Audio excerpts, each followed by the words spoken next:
You're listening to the Listen Up Show, Startup Entrepreneur Podcast. I'm Mitchell Chadro, your host. Today, we're here with Board Bench Company's entrepreneur, Nancy May, show 044. With 2 rules to being a great woman. And the first rule is you have to ask for help for yourself. I don't care what your ask is or what it's about, but it has to be for yourself and nobody else. It's your time to be selfish because women are not really good at asking for help. And then the other rule is which we do extremely well, is that you open your resource and your Rolodex to the people in that particular room because they're a trusted group of individuals. And they do.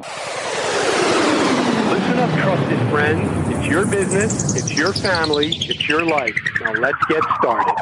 What is Board Bench Companies? We are a corporate governance corporation or company that works with public and private companies. We have 2 sides of the business. So we work with the public and private companies to help them deal with director succession, meaning recruiting, retirement of directors, board evaluations, how to make boards better and stronger at what they do. And then also we work with director compensation, so how do you pay directors properly. On the other side is we work with candidates. We have a separate section to the business and working with our to get on boards and don't know how to get there. Coach them and how to package themselves and how to market and more aggressively out their goals. Please sign up to my email list for the latest special offers exclusive for our Listen Up Show Startup Entrepreneur Podcast audience at mitchellchadro.com/sign up. I have been providing business advice, resources, and help to entrepreneurs for over 20 years, and I'm looking forward to helping all of you. Sign up for my email list, again, at mitchellchadro.com/sign up. I will provide you with full transcript for each interview, my ebook, 30 Tools to Start Up, the Startup Checklist,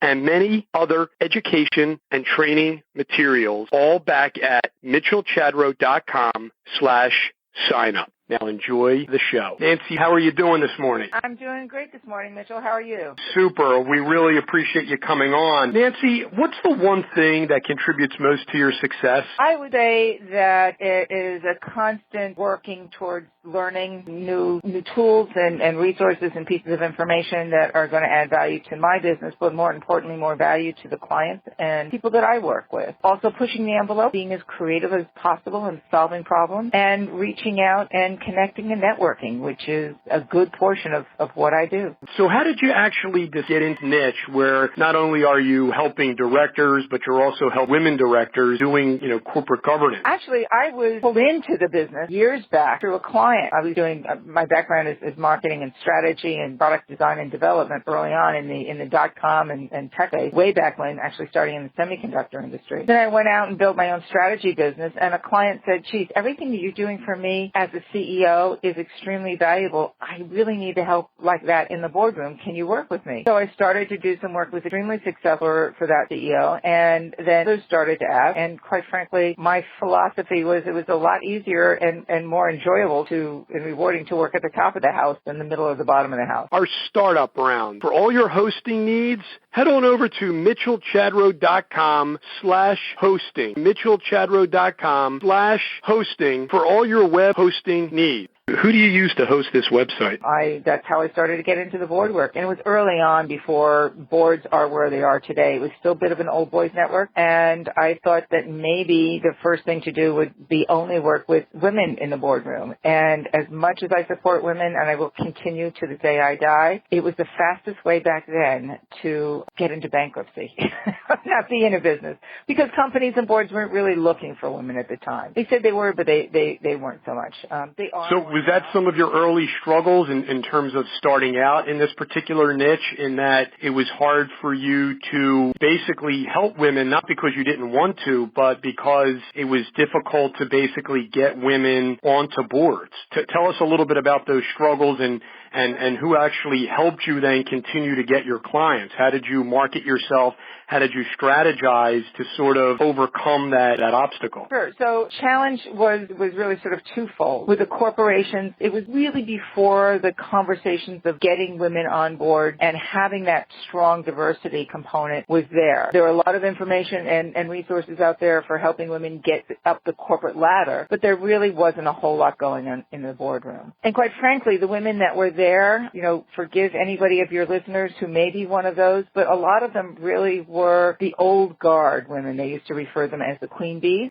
And the queen bees were noted for managing and owning their throne, shall we say, and not really being inclusive and allowing other women into that boardroom. It was their domain. And do you think that philosophy came because it was obviously extremely defensive, figuring that they didn't want anybody to encroach because they feared that would somehow jeopardize their own position? So it doesn't seem like a real leadership type of mindset. Yeah, I would say that was probably the case. The same thing in the corporate world. There were some amazing women that I worked with who were strong leaders, and then there were a few that ruled by fear, not necessarily just keeping the women at bay, but a couple of them really, my boss early on, there was one woman I remember, I was at J. Walter Thompson Advertising, and he said, don't work with Marianne, she'll cut your head off before you walk through the door. So she ruled by fear and intimidation, and it worked very well for her, but not so much for the other people around them. So who do you find yourself now working with? What women leaders, what companies? I know that you also work with not only corporations, but obviously individual ladies trying to get onto board. Can you talk to us a little bit about that and how you actually got your foot in the door with those companies and those individuals? I started with referrals and networking and people who knew me and trusted me, quite frankly, and invited me in to say, we'd like to have a conversation about this. I learned what was going on in the boardroom space, what worked, what didn't work from the big global competitors and recruiters that were out there. And I tried to do something differently that was extremely service-oriented, that was deep into research, exceptionally honest. I didn't have any paybacks to give to other clients that might have been, general component or jobs, which happens a lot in the industry. So I was truly obligated to the needs and the values, the outcomes of my clients in the boardroom only, had no other agenda. So are you able to talk to us a little bit about specifics in terms of the types of companies that you've been able to sort of work with and help, and also some individuals, maybe if they're well-known companies, or tell us a little bit about the type of clients that you're working with specifically, if you could. Well, I will tell you about the industries and generally types of companies. I don't mention names because of confidentiality, and I signed, confidentiality agreements with a lot of them. Not everybody does that, but I hold the trust that we have with our board members very, very close. So, but do they allow you, after you've been working with them for a little bit, as well as the person that you place, to then mention who that is so that it can actually help you in gaining additional business? Yeah, a lot of them do not, but they do. They will serve as referrals for me. So I pick up the phone and say, if I need a referral, I'll call, Jim or John or Sally or Sue or whatever, and say, would you act as a direct referral? Here's the situation. So maybe the type of individuals that you work with, or the type of companies, maybe that would be more helpful then. So we only work in the boardroom. So that's our area of specialty. We don't work in vertical niches necessarily from the industry perspective, but we've worked with some of the largest financial institutions in the world, depending upon how the market is going. One in particular was in the top rate, and all the way down a biotech company that was a smaller, younger company that had an outside activist investor. We've worked in sporting and consumer goods. We've worked in manufacturing. It really has run the gamut. Education, healthcare market. It has run the gamut in industries. And what I find is that boardrooms are fairly similar. They're similar in structure in many cases. It's the dynamics in the boardroom that change, and people are serving. What type of people? Tell us a little bit about those dynamic changing in corporate governance that you see, as well as the role of obviously getting women onto the board that you have found over the decades. Well, let's start with women first, if we may. The role or the interest of corporations bringing women on board has changed, obviously, here in the United States and worldwide, as there have been mandates put in more internationally than they have in the States. The United States here, there's a lot more pressure going on even from a legislative perspective, which I'm not sure will actually happen 100% from a national perspective. I just learned the other day that Pennsylvania has mandated that by, I think it's 2020, company, they expect all public companies to have 30% of their board to be diverse. That includes minorities as well as women. And how do other states then fare as it relates to that? It just so happens that I'm physically located in Pennsylvania, but the podcast goes across the U.S. So how do some of the other states, I mean, are you saying that Pennsylvania is a leader in that area? I don't have those statistics in front of me. I can certainly find them out for you and send them on. Yeah, that post something, a link to that research, because I think that we would all be curious, as a lot of our audience, as you know, are women entrepreneurs, not only with their own businesses, but also with their own careers as well, professionally. So there are a number of research organizations that are out there being tabs on what's happening state by state. ICON is one. It's a not-for-profit that has actually been working on each state initiative to look at what's happening with the number of women on public company boards. Private company boards is a little bit more difficult to find that out because the information is not always public. However, the research has stated from what has been accessible is that the private company boards are even less diverse, and it's more difficult for women to get on those particular boards over the years. ICON is one. CalPERS, California State Pension Program, has also done a program called 3D Directors, where they have a list of women directors. Atlanta, Georgia, has a group that has a women on boards. Canada has been very aggressive as well. That's obviously outside of our state, our country. But, yeah, no, that's fascinating. They've been very aggressive in getting women on board, and maybe aggressive is not the term, but forward and direct. And there are a number of activist funds, we'll call them, or progressive funds that are actually only investing in companies that have more women and diversity directors on their board. And so you talked to us a little bit about your early background as a marketing person, as a strategist. And so I know that you had also mentioned referral sources. Other than that, what other ways I think that people would be curious to find out, how are you actually getting to these clients? You mentioned top 3 financial institution. It just so happens that that's my particular background as well. So I've acted as investment counsel and bank and trust counsel for major corporations, financial in nature. How did you actually get in? What have been your strategies that have worked for you? Because whether it's someone trying to get onto a board or someone who's trying to land that deal with that company, how have you been able to do it in your niche? Well, I write. So I write for a publication called the Chief Executive Forum magazine, which goes out to about 20,000 CEOs around the country. So that's a very tight market, something that is the audience that I need to speak to. I'm a member of a number of associations and groups that deal with CEOs and boards, so I'm visible there. I speak to different industry groups that relate to that, both from the general counsel perspective. I've spoken to general counsels, CFOs, that particular audience. I have a particular group of women in this particular case that we're a strong network for one another. Once every other month we get together. I actually call it it's Nancy's Great Women's Network. And I said there are actually 2 rules to being a great woman. And the first rule is you have to ask for help for yourself. I don't care what your ask is or what it's about, but it has to be for yourself and nobody else. It's your time to be selfish because women are not really good at asking for help. And then the other rule is which we do extremely well, is that you open your resource and your Rolodex to the people in that particular room because they're a trusted group of individuals. And they do. And we've been doing this for a number of years and started that, I think, probably about 3 years ago. I've been doing it for a long time. Fascinating. Speak at one of these particular engagements. You mean to tell me a president of a major corporation just walks up to you afterwards, just starts to chit-chat and says, hey, by the way, we need somebody on our board. Can you do that search for us? I mean, how does it actually happen?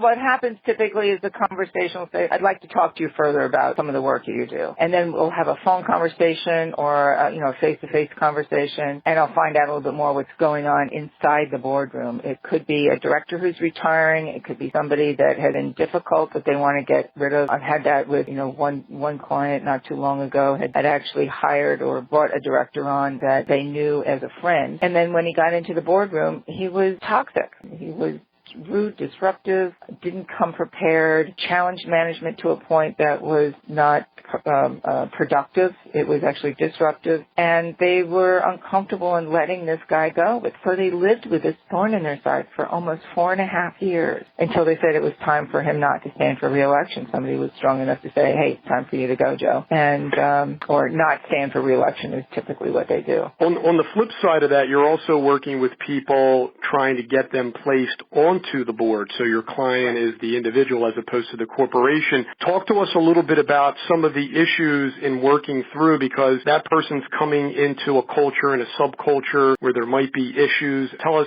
some of the things that you've had to work through in helping to place them and sort of walking them through all the various issues that the company is dealing with, basically. So there's two sides to that. If the company is my client and I've got a lineup of prospective candidates for that particular company, we will, when we get a short list of individuals after we've reviewed them with the corporation and we've narrowed it down to a shorter list, I will have a phone conversation or an in-person conversation with every single individual explaining some of the dynamics that are going on within the parameters that we're allowed to talk about. Help them understand the personalities around the table, some of the challenges that their company is going through, why their background is of value or where there may be some uphill challenges. And so they are properly informed before they walk into an interview with a director or a group of directors. That's on that side. On the candidate coaching side, which is a separate business altogether, it's coaching individuals one-on-one who want to get on board. There are some key things that I inevitably find right across the board. I would say 95% of those individuals are not packaged properly, meaning their information on how they present themselves from an employee perspective versus a candidate perspective to serve on a board or a board peer is totally disconnected.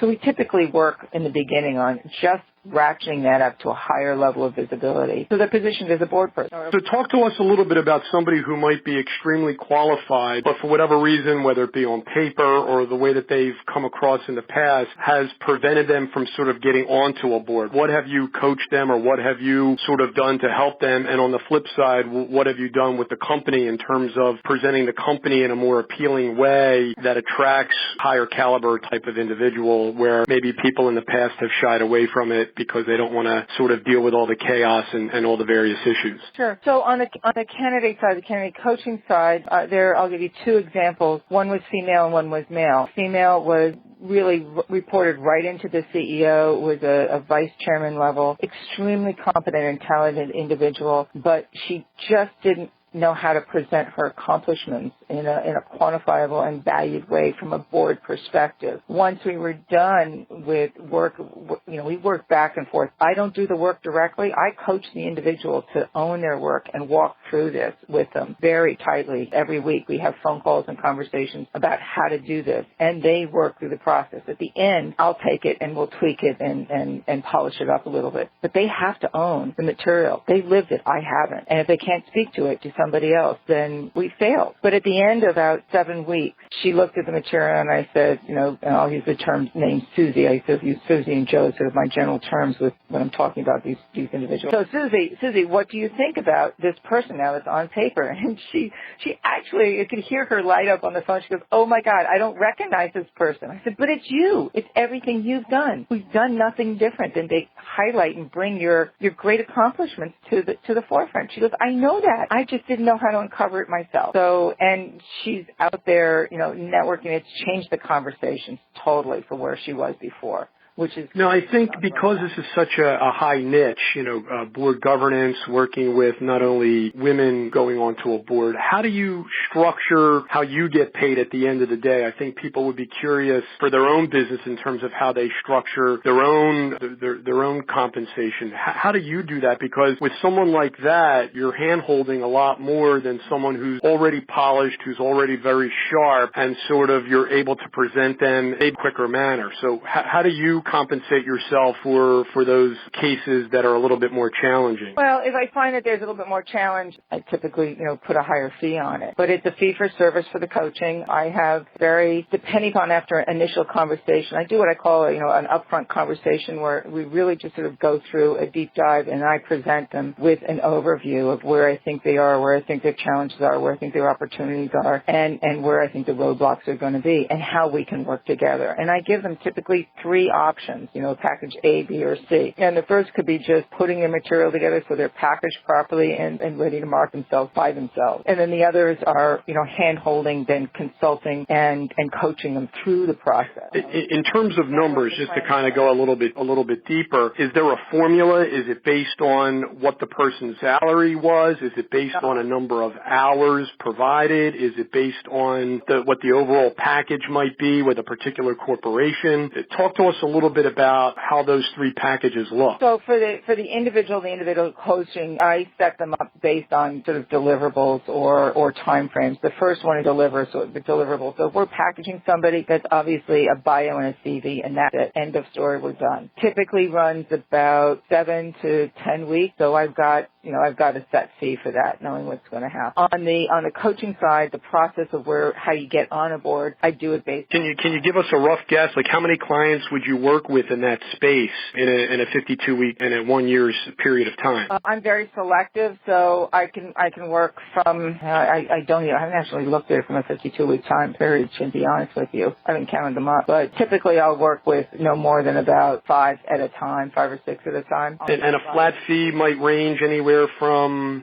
Flat fee. Can you give us an idea? Yeah, flat fee on that will range from about $12,500 on up to about $19,000, depending upon the difficulty and complexity of that package alone. Sure. And then on the corporation side, how does the corporations then sort of compensate you, and what are some of the issues or the packages that you work through with them? So a corporation, if you're dealing with a director succession, it's again a flat fee because we don't work like a regular search firm would based on a percentage of salary. And on the board side also, I want to add that we will work with corporations to coach them through the process. So if they want to own it and do it themselves, we'll do that as well. And on the low side for that, we're dealing about $30,000. It's a quick in and out type of thing. Corporation is hiring you. If the corporation is hiring to do in this particular case, I'm talking about a review of one individual that they may have looked at and say, we want to do an independent review. How do we do and go through that? So that would be a fairly inexpensive type of product or service. So we're doing about $30,000 there. And how many of those might you do in a typical year? Oh, that could be about 25, 30. Yeah. Candidates. Correct. And what other types of things would the corporation then hire you to sort of revenue? In terms of scalability, some of the entrepreneurs out there scale up and sort of hire more people. Others are solopreneurs, and it's sort of themselves, and you could only be at one place at one time. And so people are curious as to how you actually structure that in terms of, are you capped at what you can sort of earn in this particular niche? Yeah, we are a very niche-oriented business. I do not work below the boardroom.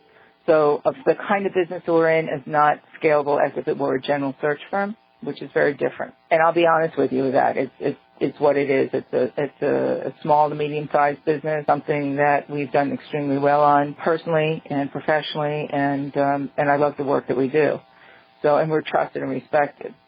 But on the board search side itself, that ranges from, on the low side, we're doing $75,000 and it goes to about $150,000 per individual candidate. And how many of those might you do in a year's time?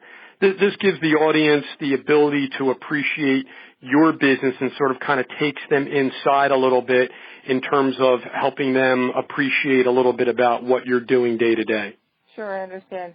That ranges depending upon what's going on in the market from, it could be, small, we could be doing 10 of them on up to about 25 or 30 of them. And in terms of your own competition, again, at this level, because it's not below the board, it's at the board level, with not knowing the industry as well, obviously, as you do, can you talk to us a little bit about competition out there? I mean, obviously, you say it's not scalable. I mean, there must be, entities out there that are much larger in terms of just the numbers of people, in terms of the quantity. So can you talk to us a little bit about, at this level, what type of competition you sort of face? So we actually face a lot of competition from the large global search firms. They're big names that everybody knows out there. What they are dealing with is not just the boards. The boards the board practice is actually small, not dissimilar to the size of our business. It's their business that is large. It's the recruiting and the search work and the consulting work in the C-suite and below. So finding CEOs, finding CFOs, recruiting CIOs or tech people. It could be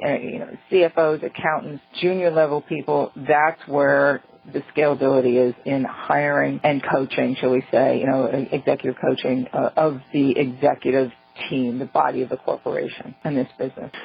Talk to us a little bit about, it looks as if you have a lot of past and current experiences with several advisory boards. I mean, I see here Neurosonics Incorporated, Economic Ventures. I know that you had mentioned being involved with a women's forum group, so I see here International Women's Forum, Economic Club of New York. I mean, talk to us a little bit about that, because how do you sort of balance being involved with all of that and then your day-to-day stuff here at the company? It's tough at times. I have taken them on usually one or two at a time from a board perspective or an advisory role. I actually, in each particular case that I'm working with, either on a board or advisory board role, will be very specific about my time and availability, and they will let me know what they need from me. If a board or a group, it could be entrepreneurs or others that need my help and support, cannot do that, then I will typically pass. I need to know exactly what's expected to me, why, and where I can be of help. Otherwise, if I can't get that information, I find it's of no value to them, and it can be a waste of my time. We're chasing, we're herding cats, as they say. In fact, I was just advising a young company that's starting up a not-for-profit who have great respect for the founders, and they are just asking anybody who's writing a check to be on their board. And I said, absolutely not. You don't have to do that. This is what you need to do. So I gave them some advice on how to structure what it is they look for. So I'm waiting to see what that board role job description is from them at the moment, so that I can help them make the right decisions on. And so specifically with Economic Ventures, for example, here it says, that you're the chairman of the board. How did you get involved with that? Tell us a little bit about that and give us some insight there. Yeah, Economic Ventures is an education organization, and they work with middle and high school students to teach them entrepreneurship and how to create sustainable businesses versus just hobby jobs. And they've been extremely successful. It was, I'll call it a spin-off from the Kauffman Foundation, which was taken out by a woman, or run by a woman by the name of, or is run by the name of a woman, Carrie McIndoe, out of New York. Carrie is an extreme entrepreneur. She's a terrific lady, and started in the venture capital world up in Boston, and we've been friends for, I'd say, probably about 25, 30 years. And so it's a not-for-profit, correct? Correct. Interestingly enough, a few months back, we had on Tracy Rossman, who actually started Tech Girl, which actually works with middle school children in the tech space, just because a lot of girls at that level are not going into technology heading into high school. So when it talks about entrepreneurship, how have you been able to sort of get into these schools and sort of build this nonprofit? Because it's a very, I have two girls myself, so it's an interest to a lot of people. And so how have you been able to do that? Working in the school space is very difficult. They have budgets, they have timelines. And what Carrie has done is actually gone around the school system on the outside and do them as off-school or off-school hour type of programs. There's a lot that goes on in the summertime for vacation period, and then one-on-one smaller groups that are going on throughout the school year after school systems. So she's done that. She's also worked with community groups. There's a number of large church and religious groups that she's worked with where they are concerned about the quality of the education and the future of their children. And that has been very successful for her, including with state and government organizations that are looking at economic development down the road. How do you make sure that these children have an opportunity to grow and become independent and successful kids, successful adults? So as a nonprofit, I think you had mentioned the Kauffman Foundation. I'm not sure if you did or not, but how does it generate money in terms of, do you charge? Are these after school courses? I know that with Tech Girls, for example, example, they actually created their own and it's downloadable on their website. So what does Economic Ventures do to the revenue model is it charges a fee-for-service program, so they charge for that. They also have grants and donors that get involved in the organization. The state funding has done state grants to do programs and support them as well. And is that the same type of thing as Economic Club of New York here on your resume? No. Yeah, the Economic Club of New York is a very different organization. I am not on the board there. I'm a member of that particular organization. It's a very well-known, old-established organization of economists literally from around the country and in many cases, around the world that come in to talk about the state of the economy, finances. They're now starting to add some entrepreneurs. They had Brian Chesky, who is the founder and CEO of Airbnb, recently there. Howard Schultz will be coming soon to talk about what's happening in Starbucks. Hillary Clinton has been there over the years. Donald Trump, when he was running for office, whether you like him or not to get political here on either. There's Ben Bernanke would come and talk about the state of the economy. So it's an incredible opportunity to meet and learn and get to know some of the most brilliant minds in economic growth in the country. And are you still involved on the advisory board at Neurosonics? And if so, can you tell us a little bit about, what they've been involved there? Yeah, Neurosonics winding down right now. It was really sort of ahead of its time, and I wouldn't say it's lost its way, but Neurosonics was a really incredible set of technologies that was able to use brainwaves to project images onto tactical maps. They were looking to get into the government and do a lot of work from military and strategic planning. But it was it's sort of a futuristic type of way to use headsets and brainwaves to project different types. Yeah, it's interesting you said that it was ahead of its time and it's winding down. So it doesn't sound like when I hear someone say that, I hear that it might not have been as successful as one might have thought, and so. But you learn a lot from those failures, or at least what you've learned along the way. So can you talk to some of the entrepreneurs out there in terms of lessons learned, so that you can impart some wisdom as they look to their own businesses in terms of what to avoid or what to do, because they're working on all different types of technology. Right. I would say the biggest challenge I think a very talented and creative entrepreneur has is probably not to be what I call bleeding edge versus leading edge. Getting too far ahead of a curve when the market's not able or available to accept or use an idea or an outcome is very challenging, and it's frustrating for the entrepreneur. I've seen it a number of times. And so the market is just not ready to accept or embrace either a product or a service. And it does happen. The best thing to do is try and figure out when you can be, as one corporation I worked with in the past, they never like to be a front leader, they like to be a fast second. Sure. And that's why we talk about validating your idea. In other words, going out, testing a smaller segment of the market to see if it's even a viable option, in terms of, will people pay true dollars for that product or service, before totally scaling up.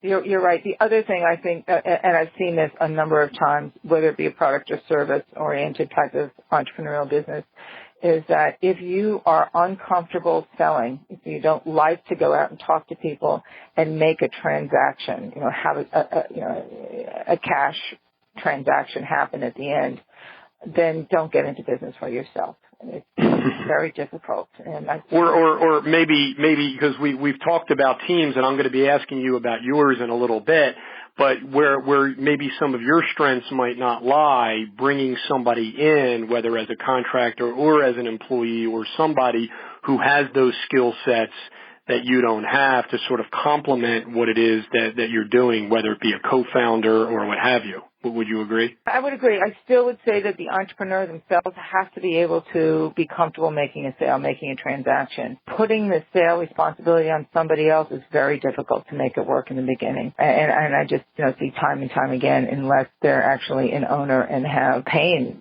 that's going to happen if it doesn't close. Those things don't close. So sure. I think that's key number one for everything. We've already spoken about a lot of the boards and a lot of the other involvement that you've had, but in terms of your community involvement, especially with Two Girls Myself, it says here that You were on the board there in Connecticut for the Girl Scouts. Can you talk to us a little bit about how you got involved with that and some of the good works that you were doing there? Oh, I love my time on the board with the Girl Scouts. It was exciting and frustrating at the same time. So I was a Girl Scout. I started out in Brownies. My mother was a Girl Scout leader, and I'm still close friends with some of the girls, now women, that were also Girl Scouts with me and their moms that were our leaders. A friend was on the board locally and said that to me that they were looking for other directors or people to join the board of directors. And I asked what that entailed, and she explained and gave me an outline. And I said, well, I'd actually love to be able to give back to girls because I was a Girl Scout. And so I was invited to join the board. At the time, they did not necessarily have a detailed job description. When I got there and eventually ended up chairing the nominating and governance committee, that changed. Because quite frankly, over time, they had people who came on and didn't do the work. And so if we don't know what the roles and responsibilities are, and what's expected of us, how can we commit, or how can the organization even be happy with the outcomes of the individuals that are on the board?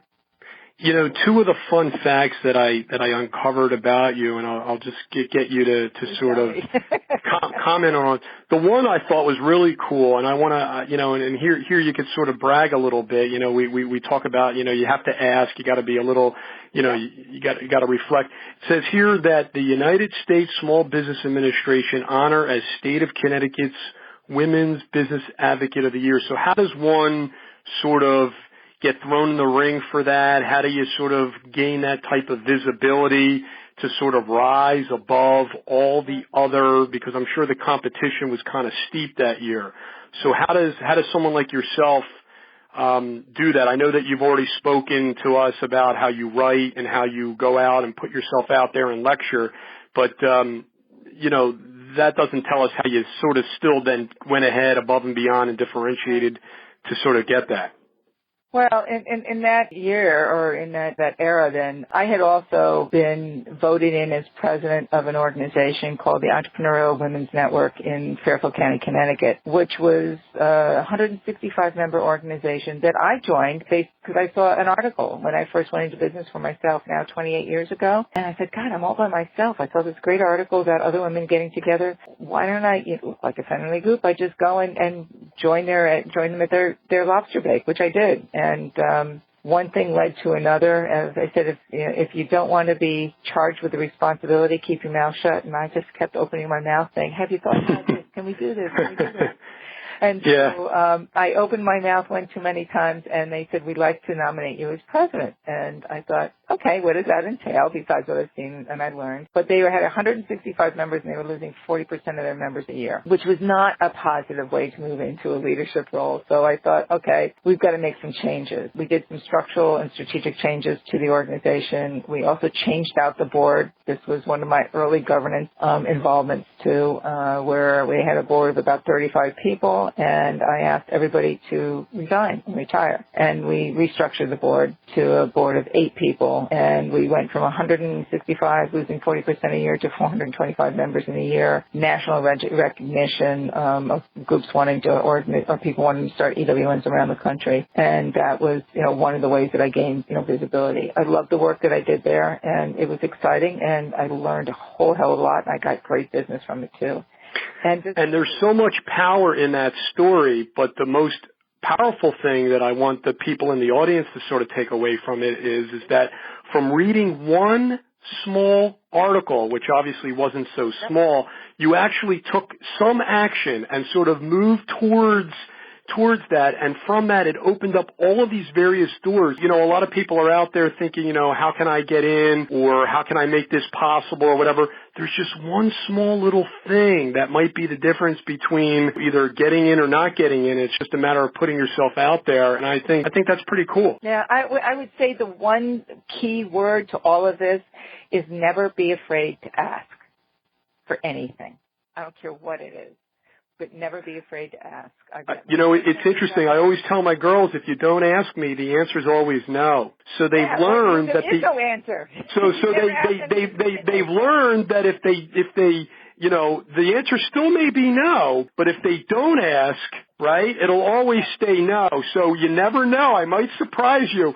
And on more than one occasion I have, because I knew what they were doing, and I said, you know what, I'm gonna say yes now because of the initiative that they took to just merely ask. So that's also kind of a cool story there. You know, the other cool thing that I saw here, and without obviously getting too political, is it says you were invited to meet President Clinton as a nation's top business leader. So did you actually get to meet President Clinton? I did. I was on stage with him. I mean, it was. Tell me all about that, because people love that. They want to know, how did you actually make that happen? People don't get to meet presidents.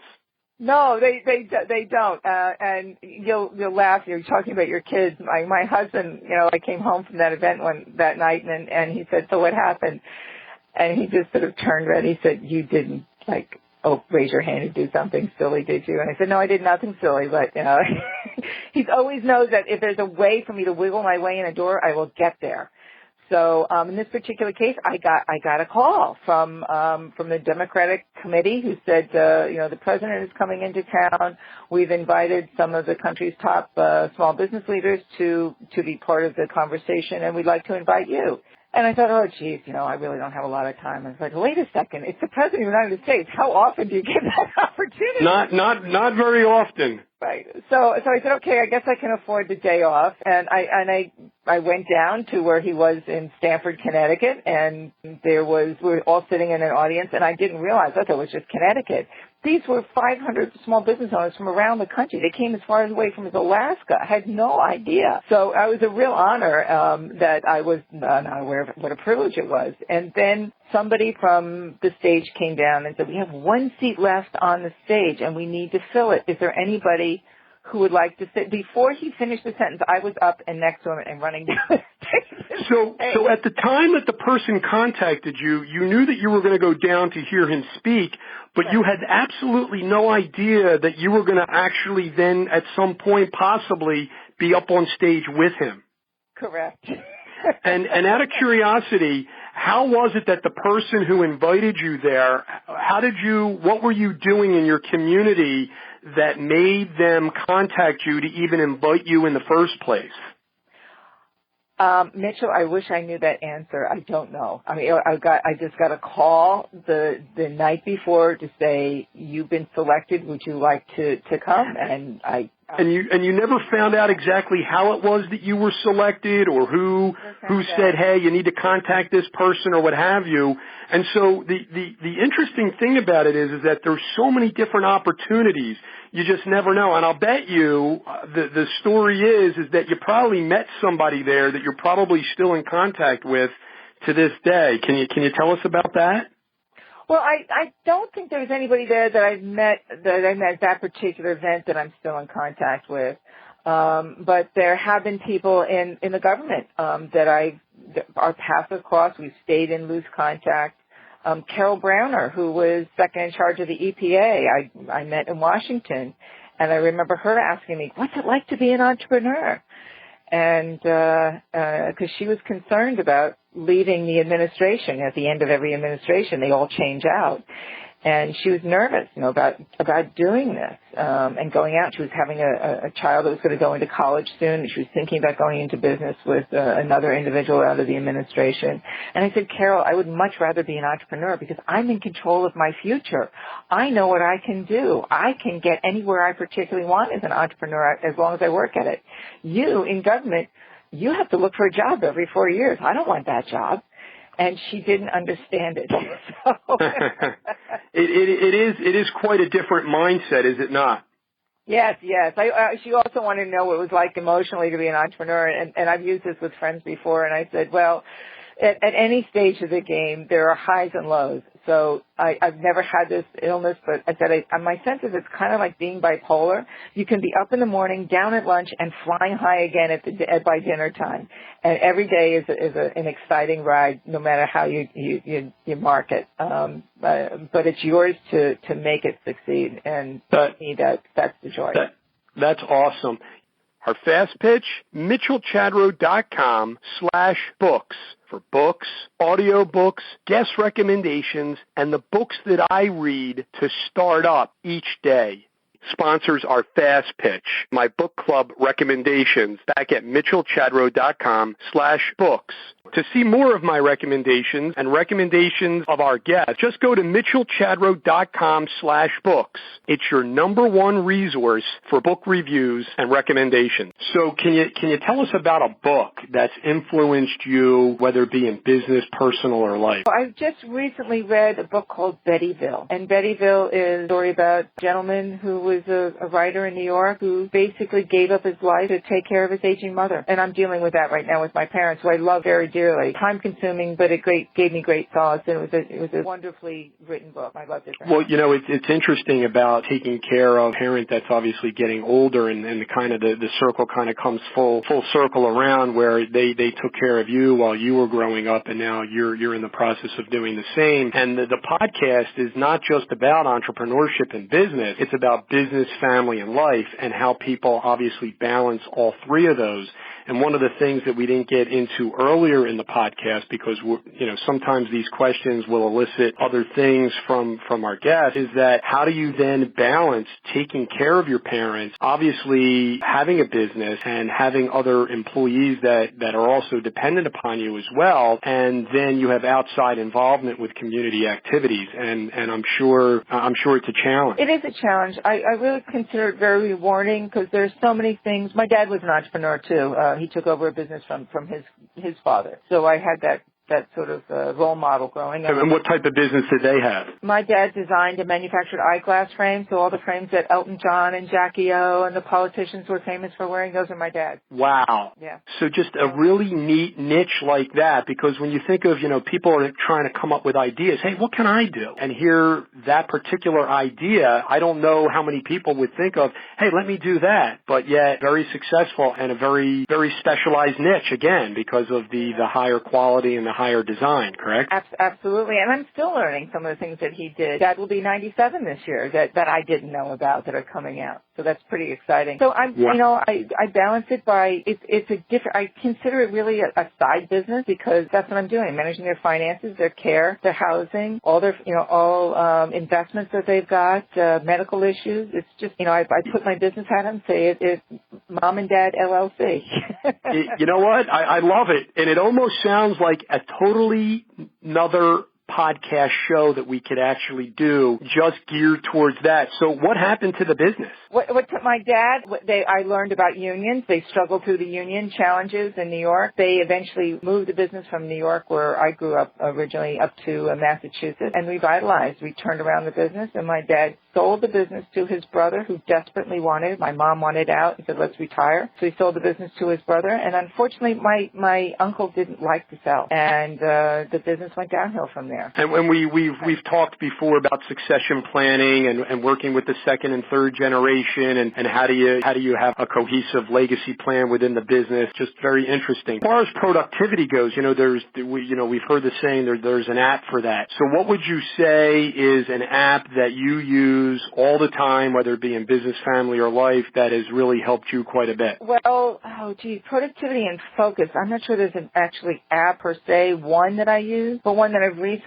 started to use is Focus at Will. It's a site called Focus at Will. Okay. And I just put my headphones on when I need to close everything out, and audio design tool that helps the brain just can totally focus on what it is you're doing at the time. And I found that to be very helpful. We talk to a lot of startups, and they're trying to get started. That is a website. And so we talk to them about, well, who do you use for hosting? Who's good? Like I use HostGator, for example, to host my numerous niche sites or whatever. So who do you work with? Who do you use? There's a fellow here in Connecticut that has series of servers that I rely on, and he's been a solid source. So I don't use a GoDaddy or anything like that. I use his business, and he takes care of everything. We've got got our site designed on a platform called Concrete 5 so that any one of us here can go in and make changes and edit the content. We're not reliant on an outside, tech person to do that for us, which I prefer because it gives us the fluidity of what we want to put in there and when we want to take things off. And the last question in this round really goes again toward being resourceful, because one of the things that our entrepreneurs like to do is leverage resources. They can't go out and hire, let's say, a graphic designer, and so they have to rely on other means. And so for me, like, I use Canva quite a bit for my own graphic design and my photos. So who do you use, or who do you work with? Oh, well, actually, I rely on myself a lot, quite frankly, because I had a degree when I'd taken some time off and did a degree in commercial advertising and design as well. So I have a good sense of design, and I know what I like and what I don't like. Do you use a tool, though? I mean, to sort of complement what it is that you're doing? And obviously you're doing a lot of writing, as you had mentioned before, and you do a lot of speaking engagements. So is there something that helps complement, for those out there who, let's say, don't have that type of background? Well, most recently I was having problems with presentation. I needed some PowerPoint, and it wasn't looking good. So I called a friend and hired her to do the work and lay it out, and that was a PowerPoint presentation. So I use Photoshop when I need it. Trying to think of, I'm not doing a whole lot of print work because we don't need to do the print work. It's just, it's the basic desktop publishing tools that we're using. Nothing particularly fancy. We mentioned your team. I know you have an advisory committee, and I know that you have a few employees. So can you just briefly tell us a little bit about their backgrounds, kind of gives the audience a little bit more in depth as to the company and your capabilities there? Sure. My advisory team are a group of individuals who have been CEOs and senior leaders, both public companies as well as entrepreneurial corporations. I rely on them for many as a sounding board for making sure I'm making the right decision. And in some cases, to getting some input and say, okay, I heard that was then, this is now. I need to make my own decision. So that's been very helpful. They've opened doors for me, which has been good. My team, I'm the front person. That's always the way it has been. People call me my brand and my name that they know. Behind the scenes, I've got writers, researchers, tech people as I need them. Our wrap-up round, mitchellchadro.com/photos for all your graphic design needs. So what are the three main takeaways that people can walk away with that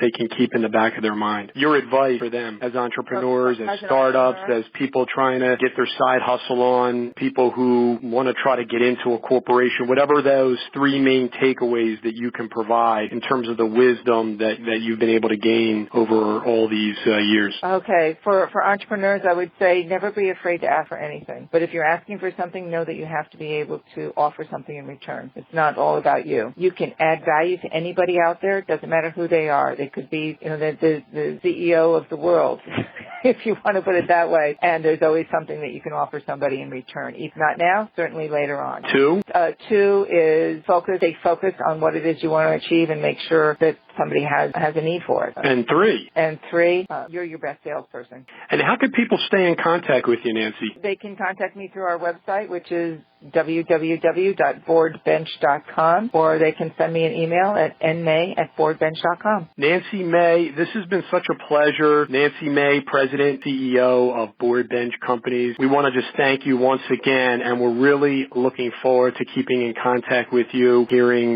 more as we go forward. Thank you, Mitchell. I look forward to learning how I can be of service to you, too. Take care now. Be good. Okay, bye-bye. In closing, let me ask for my listeners' help. First, please subscribe to my email list at mitchellchadro.com/signup. You will get all the full interview transcripts, my ebook, 30 Tools to Start Up, where I talk about these free resources in show 006. You'll get the startup checklist, education and training materials, and other resources just by signing up at mitchellchadro.com/signup. Listen up, trusted friends. It's your business, it's your family, it's your life. Go out and live it.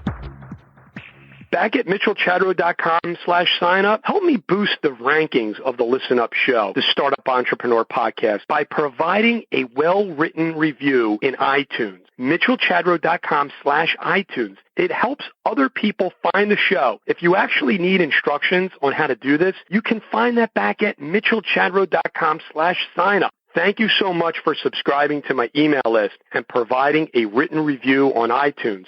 Until next time.